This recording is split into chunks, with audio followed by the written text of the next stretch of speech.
Hello दोस्तों, आपका स्वागत है हमारे YouTube चैनल अनाव्या हिंदी स्टोरी पर। तो चलिए कहानी की शुरुआत करते हैं।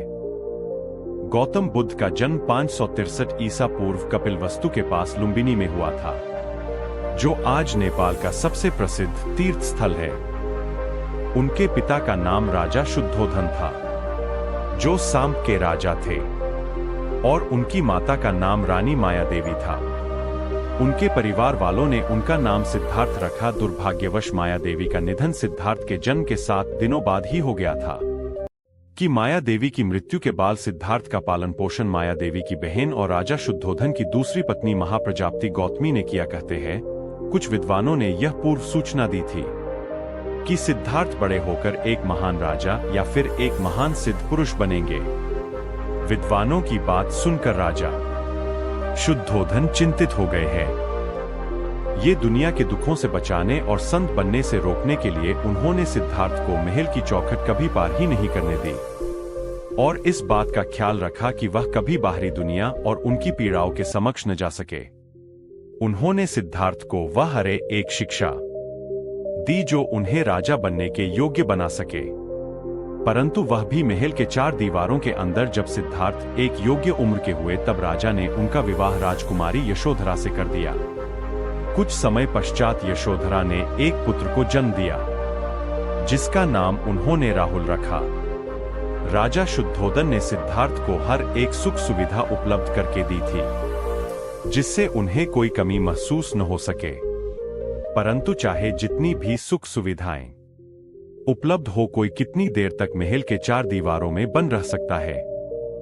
इसलिए एक दिन सिद्धार्थ ने यह तय किया कि वह आज महल के बाहर जाएंगे और अपने खुशहाल राज्य का विहार करेंगे।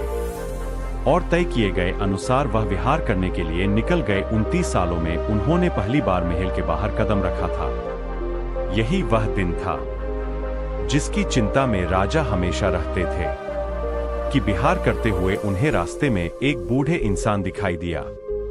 उन्होंने सारथी से पूछा, उस इंसान की प्रकृति ऐसी क्यों है?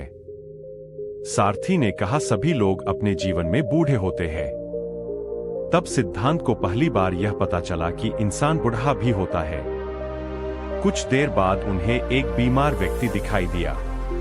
उन्होंने फिर से सारथी को उसके बारे में पूछा। तब उसने बताया कि आखिर इंसान को जीवन में बीमारियां होती रहती है। सिद्धार्थ इस बात से भी अनजान थे कि आगे उन्हें एक शव यात्रा दिखी। सिद्धार्थ ने फिर से सारथी को इस बारे में पूछा। सारथी ने उन्हें बताया कि जो भी इस दुनिया में आता है, उसे एक ना एक दिन इस दुनिया को छोड़कर जाना पड़ता है। कि थोड़ा आगे जाने के बाद उन्हें एक सन्यासी दिखाई दिए।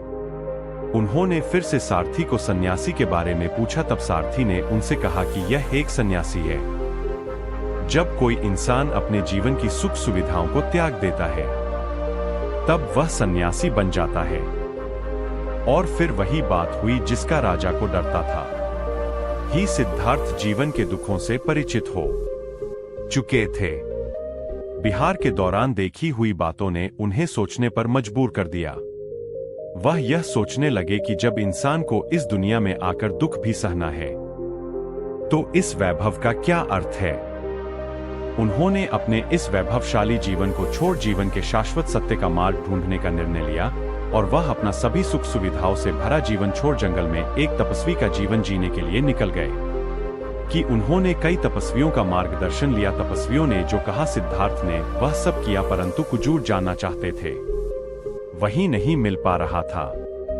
कि एक दिन वह आकर एक पीपल के वृक्ष के नीचे बैठे और उन्होंने दिन रात कड़ी तपस्या की, जिसका फल उन्हें वैशाख पूर्णिमा के दिन मिला, जब उन्हें उनके प्रश्नों के उत्तर मिल गए। इस संसार के ज्ञान का बोध होने के बाद सिद्धार्थ गौतम बुद्ध ने, और जिस पीपल के पेड़ के नीचे उन्हें बोध मिला, वह वृक्ष कहलाया गया। बोधि वृक्ष के नीचे 4 सप्ताह तक उन्होंने धर्म के स्वरूप का चिंतन किया, और फिर बुद्ध धर्म का प्रचार करने निकल पड़े। उन्होंने लोगों को मध्यम मार्ग का उपदेश किया और 4 आर्य सत्य, अष्टांग मार्ग तथा अहिंसा का प्रचार किए।